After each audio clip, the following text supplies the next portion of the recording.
Welcome to the Personal Computer Show. Today is August the 14th, 2019.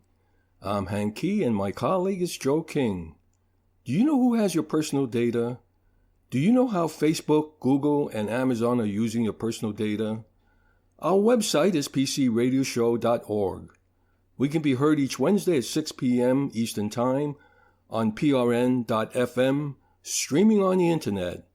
Podcasts of the program is available on prn.fm, on the internet, and pcradioshow.org. To listen to the live program on the telephone each Wednesday, 6 p.m. Eastern Time, the number is 641-793-7091. You can also leave us a message at pcradioshow.org with your questions or comments.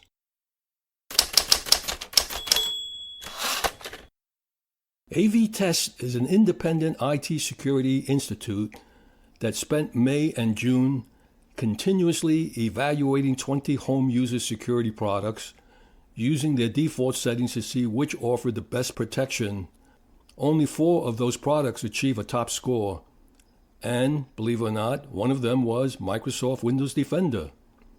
Microsoft and best antivirus aren't usually written in the same sentence, but they're going to have to be in the following latest antivirus test results. The other 3 that scored at the top were F-Secure Safe 17, Kaspersky Internet Security 19.0, and Norton Security 22.17.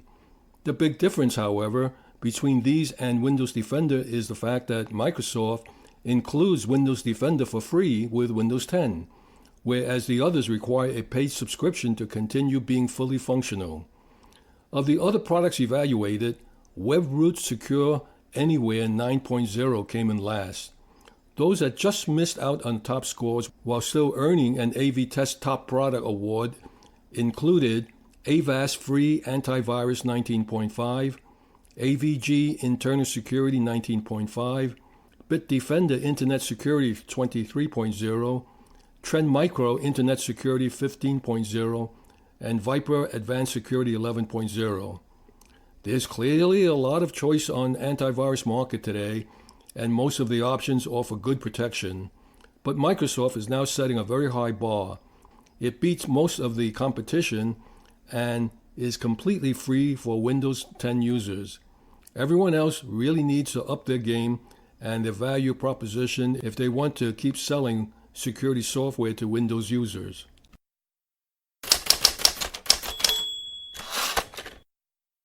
Microsoft officials warned that hackers working for the Russian government have been using printers, video decoders, and other so-called Internet of Things devices as a beachhead to penetrate targeted computer networks. Microsoft catches Russian state workers using these devices to breach networks. The Microsoft Threat Intelligence Center reported these devices became points of ingress from which the actor established a presence on the network and continued working for further access. Once the actor had successfully established access to the network, a simple network can scan to look for other insecure devices to allow them to discover and move across the network in search of higher privilege accounts that would grant access to higher value data. After gaining access to each of the Internet of Things devices, the actor can sniff network traffic on local subnets. They were also seen enumerating administrative groups to attempt further exploitation. As the actor moved from one device to the other, they would drop a simple shell script to establish a persistence on the network, which allowed extended access to continued hunting. Microsoft researchers discovered the attacks in April when a voice-over IP phone, an office printer, and a video decoder in multiple customer locations were communicating with servers belonging to Strontium. Strontium is a Russian government hacking group better known as Fancy Bear. In 2 cases, the passwords for the devices were the easily guessable default ones that they ship with. In the 3rd instance, the device was running an old firmware version with a known vulnerability. While Microsoft officials concluded that Strontium was behind the attacks, they said they weren't able to determine what the group's ultimate objectives were. Last year, the FBI concluded the hacking group, Strontium, was behind the infection of more than 500,000 consumer-grade routers in 54 countries, dubbed VPN Filter. The malware was a Swiss Army hacking knife of sorts. Advanced capabilities included the ability to monitor, log, or modify traffic passing between network endpoints and websites or industrial control systems. The FBI, with assistance from Cisco Security Group, ultimately neutralized VPN Filter. Fancy Bear was one of two Russian-sponsored groups that hacked the Democratic National Committee ahead of the 2016 presidential election.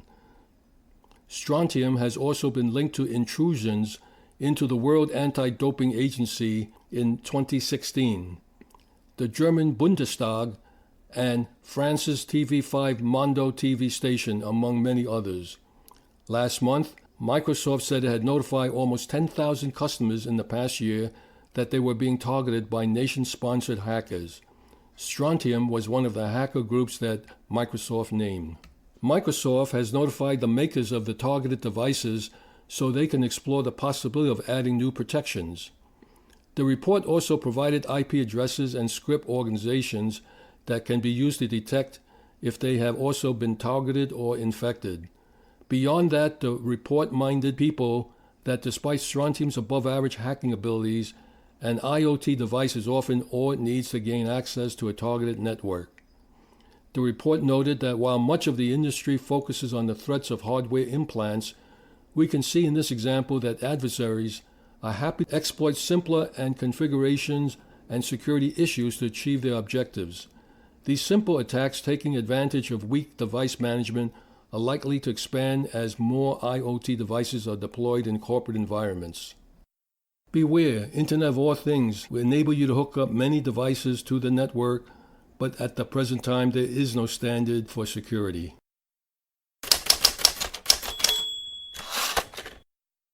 Amazon is asking the FCC for permission to test a new Internet service.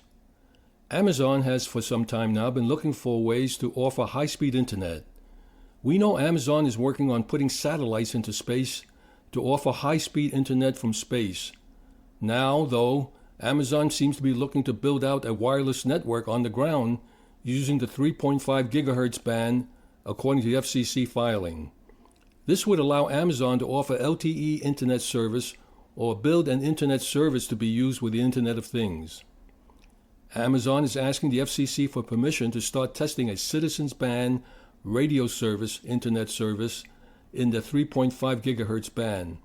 The test would be conducted in Sunnyvale in California, and it will run from August the 19th of this year through February of 19th of next year. This is on top of the permission to launch 3,236 satellites.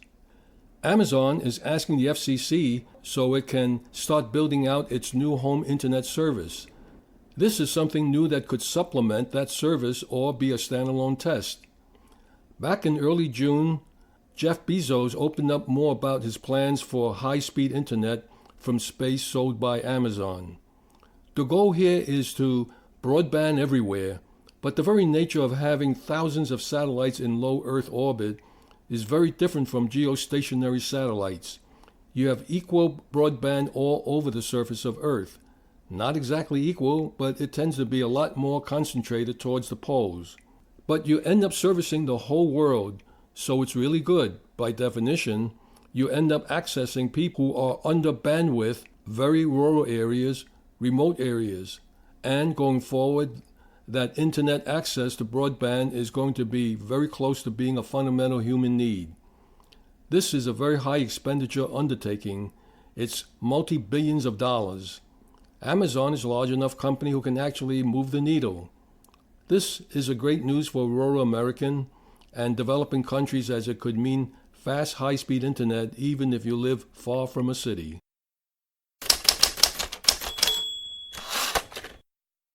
Robocall blocking apps caught sending your private data without permission. Robocall blocking apps promise to rid your life of spoofed and spam phone calls. But are they trustworthy as they claim to be? One security researcher said many of these apps can violate your privacy as soon as they are open.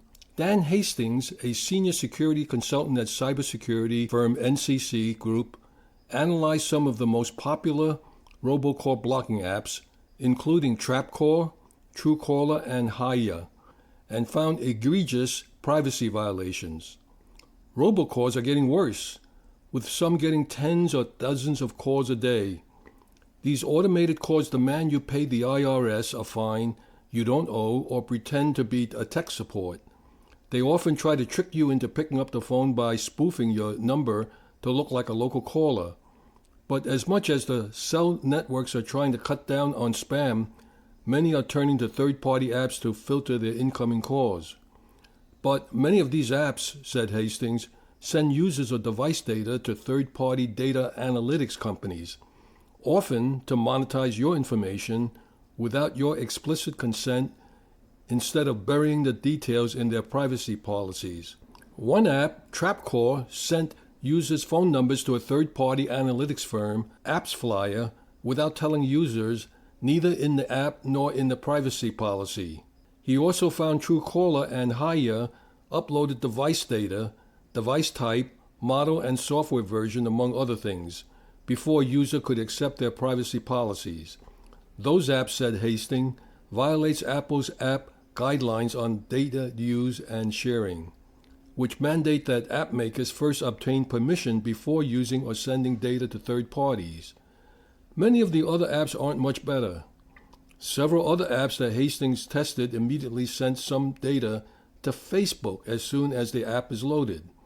Without having a technical background, most end users aren't able to evaluate what data is actually being collected and sent to third parties, said Hastings. Privacy policies are the only way that a non-technical user can evaluate what data is collected about them while using an app. None of the companies acted on emails from Hastings warning about the privacy issues. It was only after he contacted Apple when TrapCall later updated its privacy policy. But he reserved some criticism for Apple, noting that app privacy policies don't appear to be monitored, as he discovered with Truecaller and Hiya. Privacy policies are great, but apps need to get better about abiding by them, said Hastings. If most people took the time to read and try to understand privacy policies for all the apps that they use and are able to understand them, they might be surprised to see how much these apps collect, he said. Until that day, end users will have to rely on security researchers performing manual deep dives into how apps handle their private information in practice. Truecaller spokesperson confirmed it was sending data when the app was open, but later submitted a fix, which is now live. They said that they now comply with Apple's guidelines.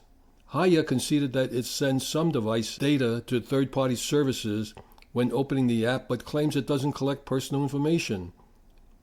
We are currently working on strengthening our privacy even further by resubmitting our app so that even this basic device information is not shared prior to explicit consent by the user. A spokesperson for TrapCall did not comment when reached. As I said, who do you trust? Who has your data? Who's using it?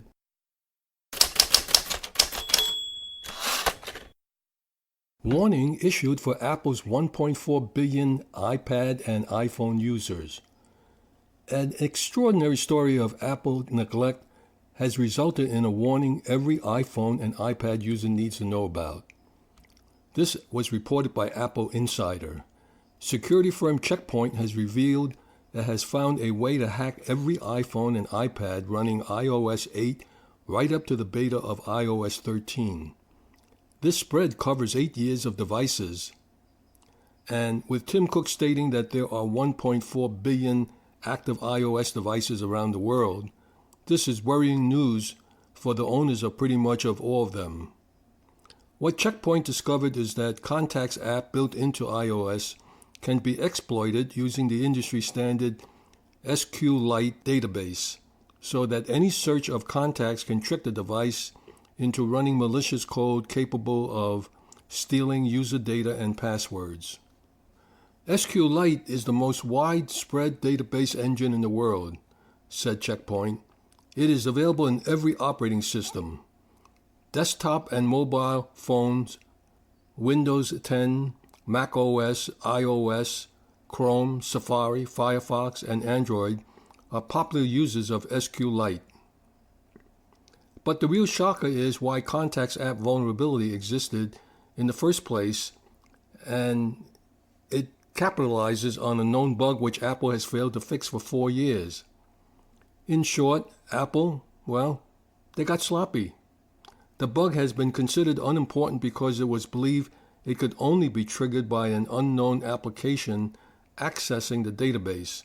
And in a closed system like iOS, there are no unknown apps. However, Checkpoint's researchers then managed to make a trusted app, the ubiquitous Contacts app, send the code to trigger this bug and exploit it. Yes, it's a lazy oversight with potential serious consequences. For now, the saving grace is hackers need access to your unlocked iPhone or iPad to exploit it. But this may change. After all, just last month, 6 flaws were found in iMessage which allowed hackers to read your files from anywhere, and one of them remains unpatched to this day. All of which puts Apple in an uncomfortable situation. The company has long touted security as a major selling point over rivals, but the holes keep coming, and when this one comes off the back of 4 years of inaction, that's not a good look at all.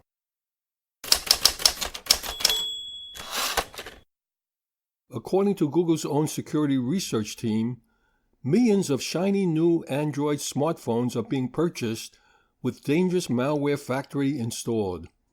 The danger to unsuspecting users trusting that new boxed devices are safe and clean is that some of that pre-installed malware can download other malware in the background, commit ad fraud, or even take over its host device. Android is an open source community, which is great for innovation, but not so great when threat actors seize the opportunity to hide malware in basic software loads that come on boxed devices. New phones have as many as 400 apps factory installed, many of which we just ignore.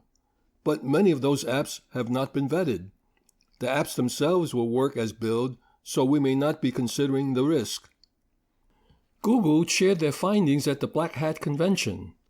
If malware or security issues come as pre-installed apps, then the damage it can do is greater, and that's why we need so much reviewing, auditing, and analysis. The risk impacts Android's open source project, that's AOSP, a lower cost alternative to the full fat version. AOSP is installed on lower cost smartphones where cheaper software alternatives help keep prices down. This means owners of Android badge devices from the likes of Samsung and Google itself are safe from this particular risk.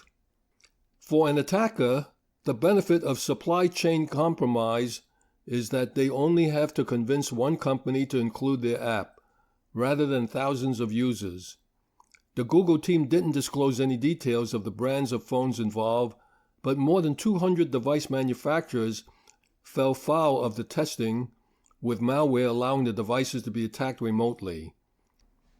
Of particular concern were 2 particular malware, Chamy, that's spelled Chamois, and Triada, Triada. Chamy generates various flavors of ad fraud, installs background apps, download plugins, and can even send premium rate text messages. Chamy alone was found to have come installed on 7.4 million devices. Triada is an older variant of malware, one that also displays ads and installs apps. Google is working to help device manufacturers screen for such vulnerabilities, and between March of last year and March of this year, such screening helped reduce the instances of devices infected by Chamy from 7.4 million to only 700,000. The Android ecosystem is vast. If you're able to infiltrate the supply chain out of the box, then you already have as many infected users as how many devices that were sold. In the meantime, the usual advice applies around downloading and installing apps from the Play Store. A healthy dose of skepticism does not go amiss when the app is from an unknown source. not much users can do if those threats come from pre-installed units. And that's why this revelation is so dangerous. For this one, we need to rely on manufacturers to do the right thing and follow Google's advice in screening software fully to eradicate such risk. Other than purchasing an Android unit from Google or Samsung, what I recommend is you uninstall everything that you don't need. If you need it, then you can always go back to the Play Store to download it.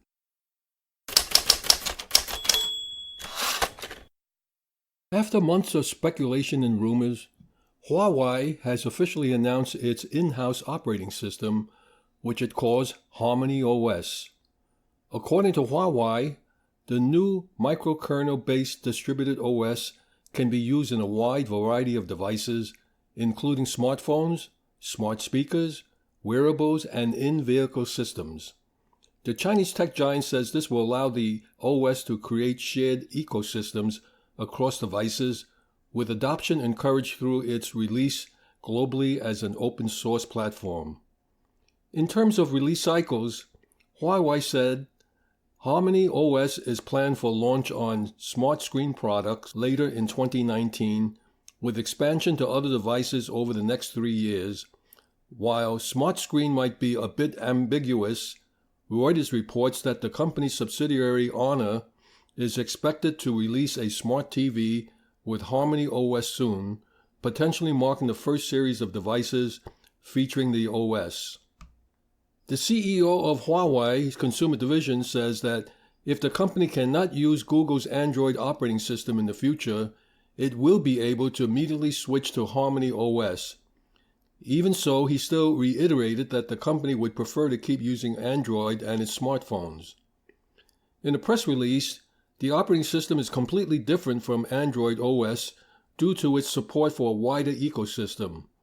This creates ease of deployment in that developers can develop their apps once, then flexibly deploy them across a range of different devices. The reveal is certainly interesting and gives us a bit of clarity over the capabilities of Harmony OS. As it was previously indicated, it was primarily designed for industrial purposes, such as for use with the Internet of Things devices. While a new ecosystem-based OS would give it an interesting position in the market, it's still a long ways to go if it wishes Harmony OS to challenge Android and get developers on side. The company is taking it one step at a time for now, though, focusing their Harmony efforts for the Chinese markets first. Unfortunately for Huawei, this week's headlines haven't been totally optimistic for them, as reports indicate that the tech giant will soon be hit with a fresh batch of bans from the United States. The bans would mean that the U.S. federal agencies will no longer be able to buy gear and services from the company as of next week. The rule will reportedly come in on an interim basis next week, while a final rule is completed. Beyond Huawei, the ban will also affect ZTE, Hytera Communications, Hangzhou Hikvision Digital Technology Company, and Dahua Technology Company. Presenting Benjamin Rockwell with his continuing IT Pro series, IT Plans. Technology in the workplace is abundant. This is Benjamin Rockwell, and now I'm going to talk to you about, yes, the relationship of work technology and your own technology at home. There's an old adage, when you fail to plan, you plan to fail.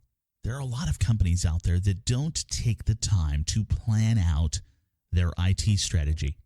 And sometimes this is a matter of forward thinking. This is a matter of planning out what happens if something goes wrong. Sometimes this is forward thinking in regards to planning out how technology is going to take you from wherever you're at right now to the next step with your business.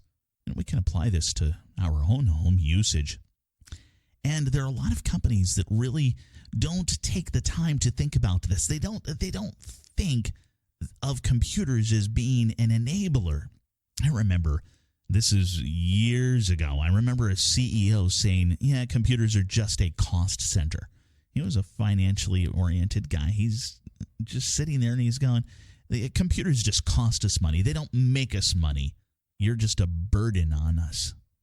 He told that to me. I'm like, oh, that's fine.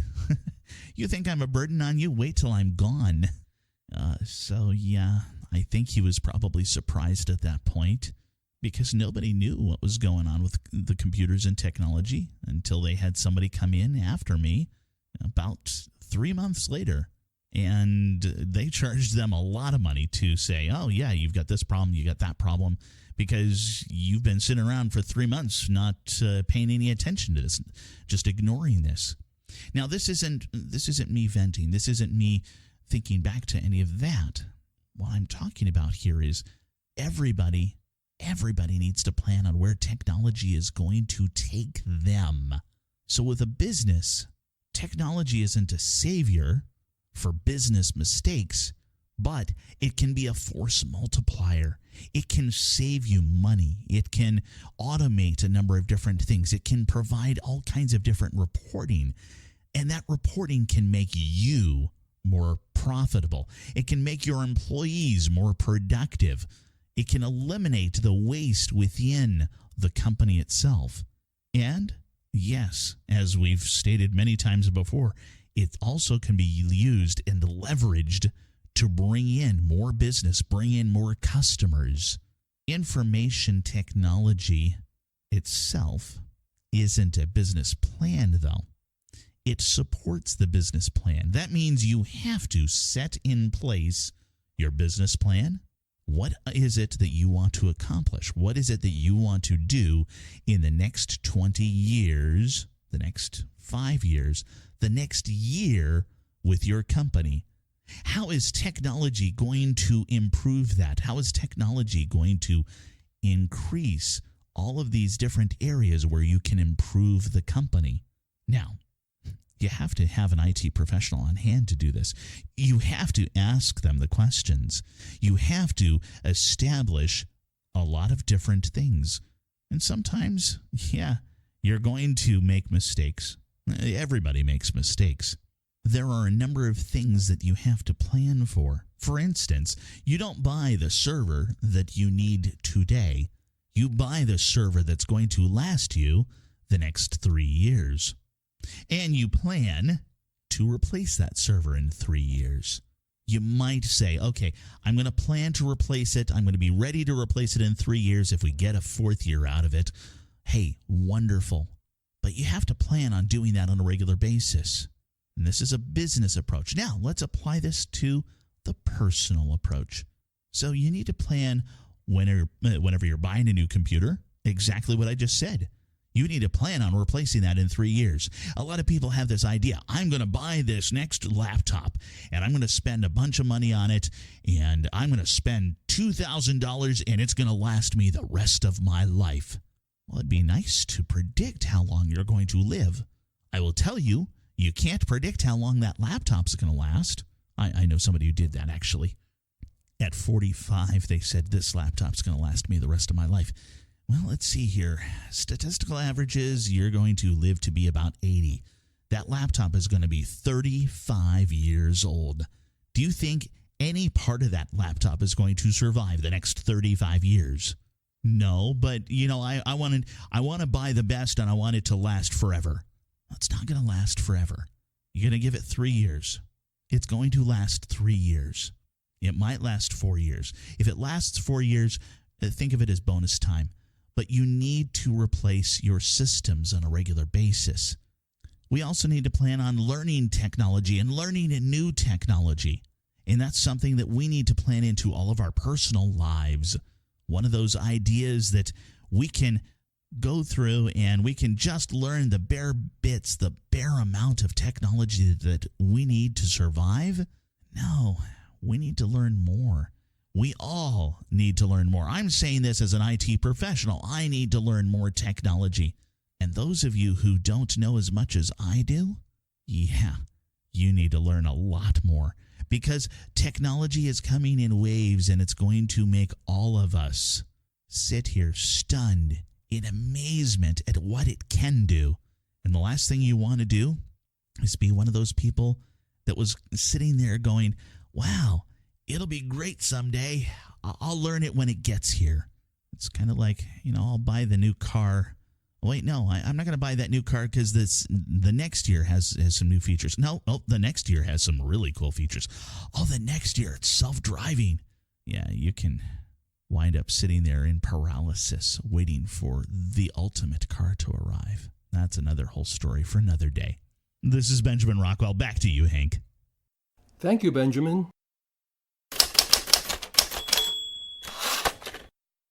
The FTC is accused of misleading the public over the $125 Equifax payout. The activist group Demand Progress calls on the FTC Office of Inspector General to investigate the agency for using false and deceptive advertising regarding the money owed to consumers affected by the Equifax breach. Usually, it's the FTC that accuses others of deceptive advertising, but the U.S. regulator is now facing complaints over its handling of the Equifax settlement. An activist group, Demand Progress, announced a petition that calls on the FTC's Office of Inspector General to investigate the agency for using false and deceptive advertising regarding the money owed to consumers affected by the Equifax breach. The Federal Trade Commission led consumers to believe they get $125 if they filed a claim in the Equifax data breach settlement. But when Americans took them at their words and signed up, the FTC backtracked and claimed there wasn't enough money for the settlement fund to go around. Indeed, the FTC underestimated the public response to the Equifax settlement. So many people selected the $125 cash compensation option instead of the free credit monitoring. The $125 compensation is sourced to a fund that's been capped at $31 million. A large number of claims for cash instead of credit monitoring means only one thing.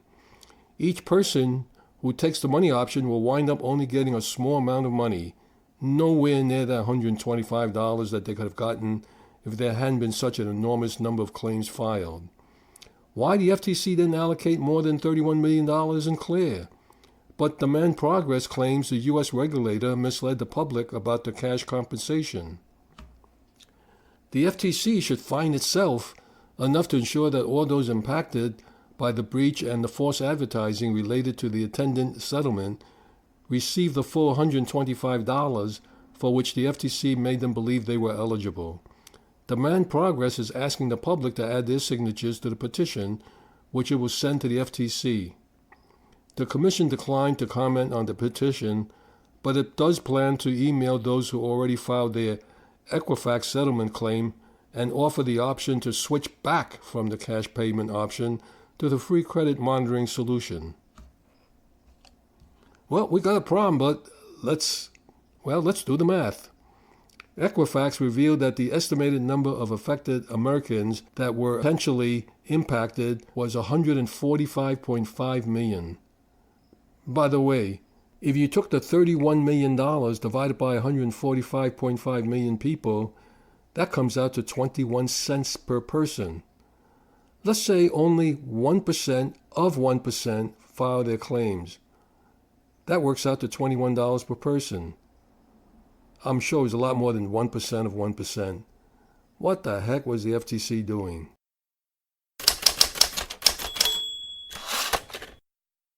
When you use Google Chrome to search, you get a list of sites that have no relation to your query. When you click on one of them, you just get another useless list. Google didn't become one of the most powerful companies on the internet by providing irrelevant results to your search queries. Based on your description, it certainly sounds like your browser has been altered or hijacked by malware or adware that redirects you to sponsor links or other places where the hijackers benefit from your traffic. It's just one of those many exploits developed to generate income for the authors, who lead you to irrelevant links that pay them when you click on them. These redirect exploits can sneak in from a variety of sources, especially if you recently downloaded any new software or add-ons, which can sometimes happen without your knowledge. The most obvious sign that your browser has been exploited is your homepage is different from what it used to be, or toolbars that don't recognize that have appeared. You might also see new favorites or bookmarks just below the address bar, or if you manually look through the bookmarks. If your browsing session seems to be a lot more sluggish, this is also a potential indicator of something that has snuck in. It's possible that your default search engine might have been changed to something that redirects you to irrelevant results. To check your default search engine in Chrome, check the 3 vertical dots in the upper right-hand corner of the browser window and select Settings. Scroll down to the Search Engine section to see the current selection. If it doesn't say Google, you can change it by clicking on the list of options and selecting it. While you're there, click on Manage Search Engines, which will display everything that can potentially be set as your default search engine. If you see items other than Google in the top section, you can remove them from the list by clicking on the 3 vertical dots to the right of each entry. Check your extensions. Chrome allows you to install enhancements that add functionality and customize your browser with new features. This is also where an undesired add-on or toolbar can make its way into your browser to change how your browser works. To see what's currently installed in your browser, type the following into the address bar: chrome://extensions. An alphabetical list of the existing extensions will appear where you can get more details on what it does. A switch to turn it off or an option to remove it altogether. If you see anything in the list you don't recognize or don't want, click on the Remove button. If you believe that the extension is malicious, you can click on the Report Abuse box before removing it. If after you make changes you notice that the settings get changed back, you most likely have a more sophisticated type of malware in your computer. A thorough deep scan of your computer using your antivirus security software should detect these types of infections and remove them. If that doesn't work, just completely uninstall the Chrome browser. Make sure that the subdirectory no longer have the subdirectory names related to the Chrome browser, and then download a fresh copy of the Chrome browser. I always have another browser available when I'm in a hurry. I just don't have the time to go through this procedure to find out what was done.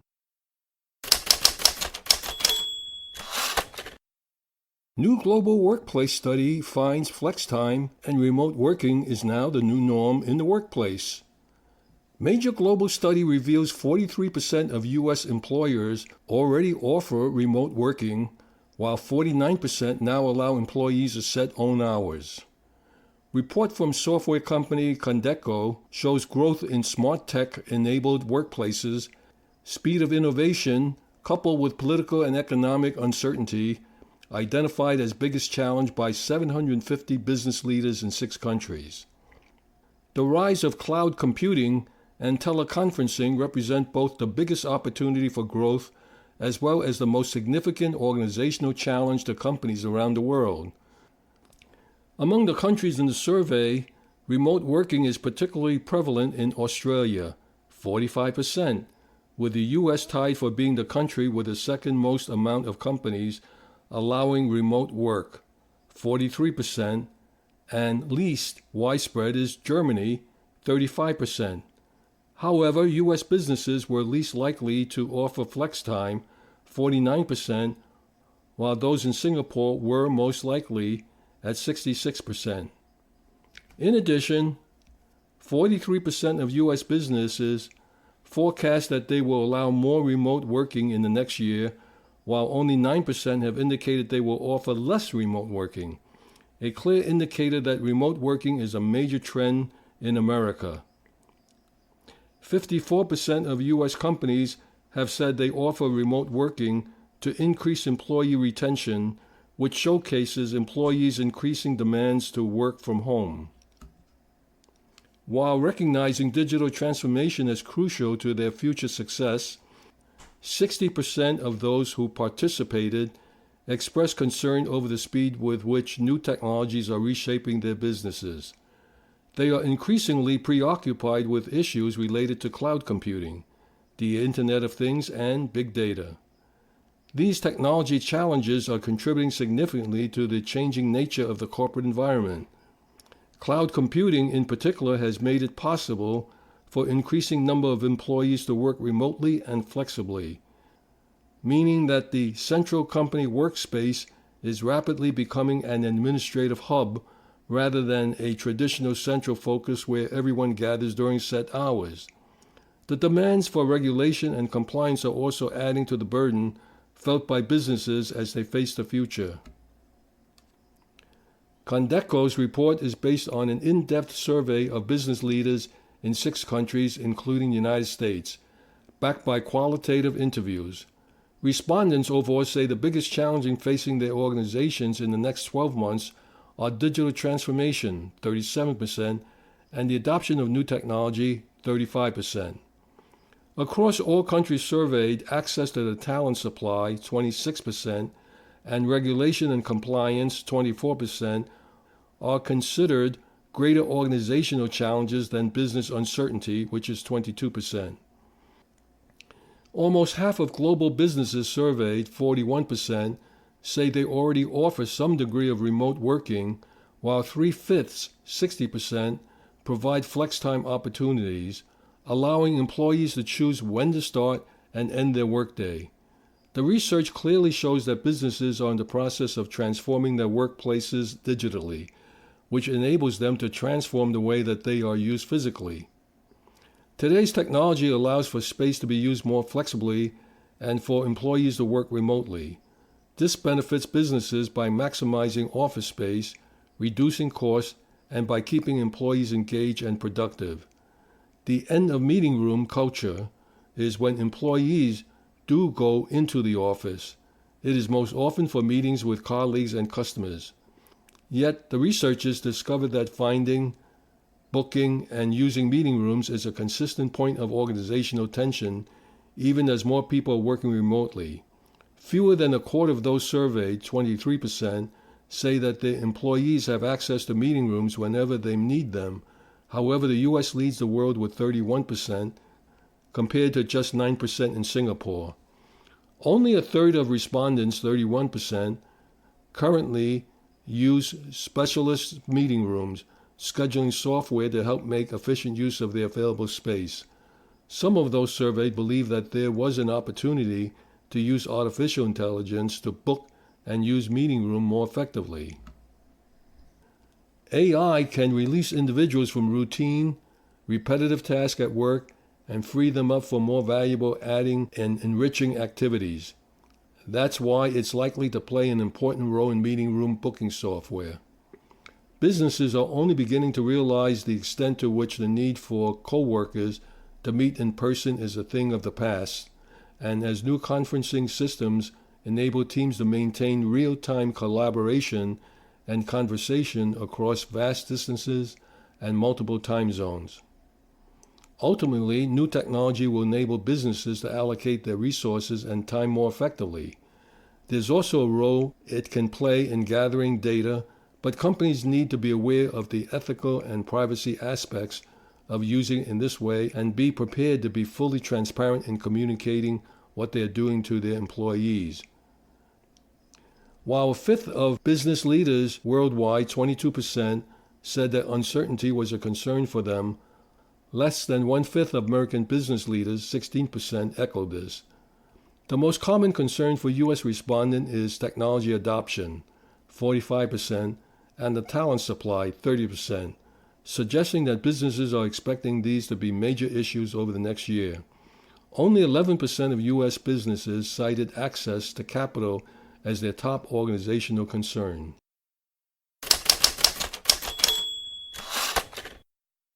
Acoustic wallboard interior walls may seem hard and inflexible, but when it comes to noise, they can pass through like a second side of a big bass drum. Can you get things to be less noisy by taking a wall and sticking a sock in it? Hey, Marty, give us some of your wisdom on how we can all listen as he beats his head against the wall.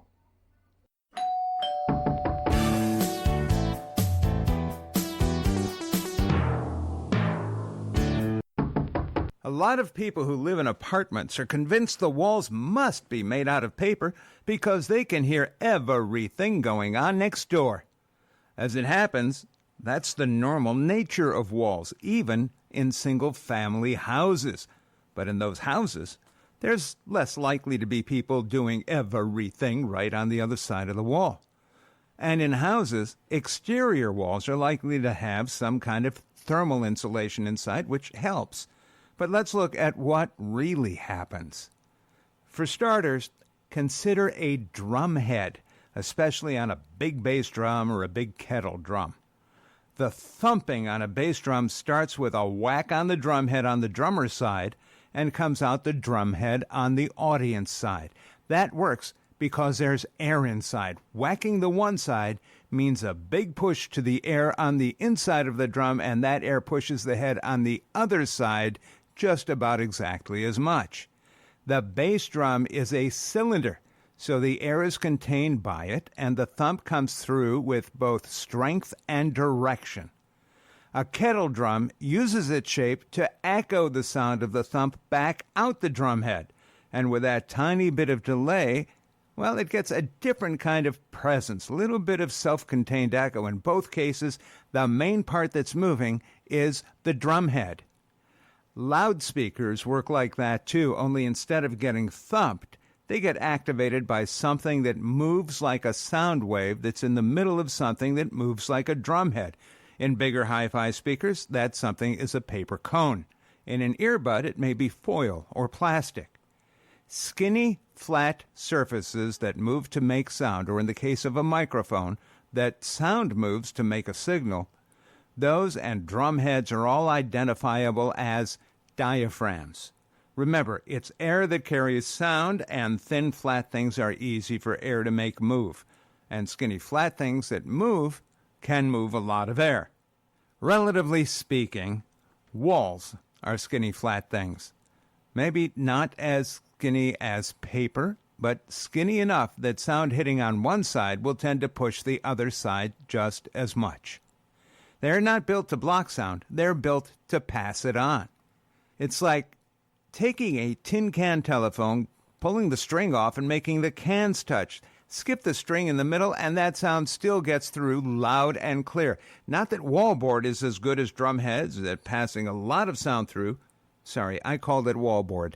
That hard surface at the walls of your room has many names: wallboard, plasterboard, drywall, sheetrock, or gypsum board, among others. I'll just call it wallboard, so if you're more familiar with one of those other terms, please just indulge me. One claim of standard wallboard is that it somewhat reduces the loudness of sounds that come through the wall. Somewhat. I've heard recommendations that using extra thick wallboard or multiple layers of wallboard will reduce the sound level even more. Well, that makes sense.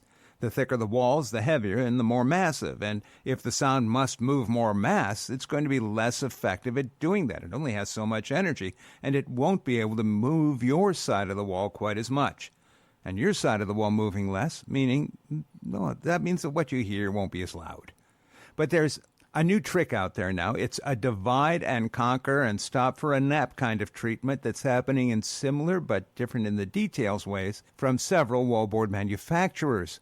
It's wallboard that's purpose-built for acoustic sound reduction. It's interesting and kind of clever. Here's the basic approach.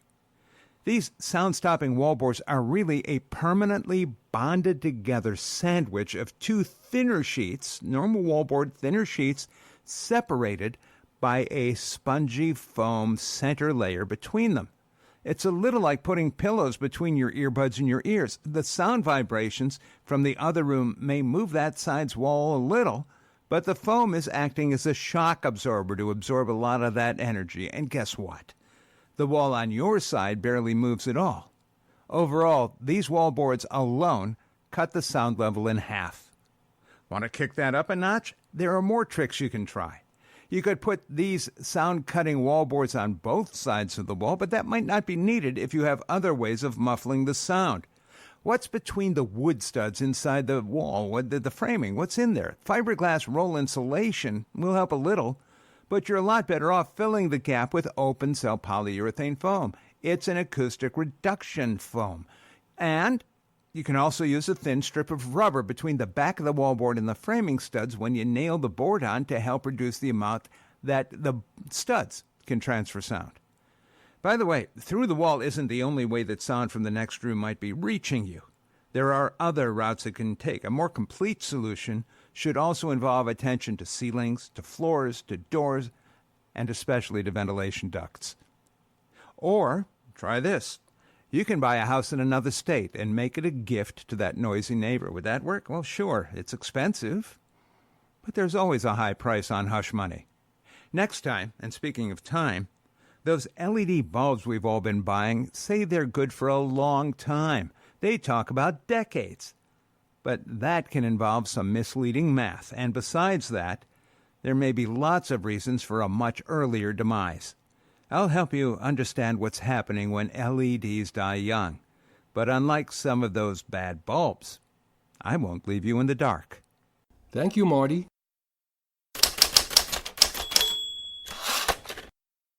Public service announcements. Computer Club meetings in the New York, New Jersey, and Connecticut tri-state region. The computer clubs have random access sessions at each of these club meetings. If you have any questions or need for technical advice, the club members are more than happy to assist. There is no such thing as a dumb question. All these computer club meetings are open, free to the public. The Brookdale Computer Users Group will have a presentation on the future of Windows, Thursday, August the 22nd. Meeting time is 6:45 p.m., and they meet in the Middletown Library Large Meeting Room at 55 New Monmouth Road, Middletown, New Jersey. The Princeton PC Users Group meet Tuesday, August the 27th. Meeting time is 7 p.m., and they meet at the Mercer County Library in Lawrenceville, New Jersey. Danbury Area Computer Society meets Tuesday, September the 3rd. They meet at 7:30 p.m. at the Danbury Hackerspace, located at 158 Main Street in Danbury, Connecticut. The Westchester PC Users Group meet Thursday, September the 5th. Their meeting time is 7 p.m., and they meet at the Keller Williams Realty, 120 Bloomingdale Road in White Plains, New York. The Amateur Computer Group of New Jersey meets Friday, September the 6th. They meet at 8 p.m., and they meet at the Scotch Plains Rescue Squad, located at 1916 Bartle Avenue in Scotch Plains, New Jersey. Computer Learning Center at Ewing meets Tuesday, September the 10th, and they meet at 2 p.m. at the Ewing Senior and Community Center, located at 999 Lower Ferry Road at Ewing, New Jersey. The Kings Bite Computer Club meets Tuesday, September the 10th, and their meeting time is 7 p.m., and they meet at the Park Plaza Restaurant, located at 220 Cadman Plaza West in Brooklyn, New York. The New York Amateur Computer Club meets Thursday, September the 12th. Meeting time is 7 p.m. at NYU in the Silver Building, room 414, located at 32 Waverly Place, and that's in Manhattan, New York. The Long Island Macintosh Users Group meet Friday, September 13th. Their meeting time is 7 p.m., and they meet at the Harry J. Scher Hall, New York Institute of Technology, out in Old Westbury campus in Old Westbury, New York. We hope to see you at one of these meetings, and if you have any computer club meetings you want me to announce on the air, send me a note. My address is hank@pcradioshow.org.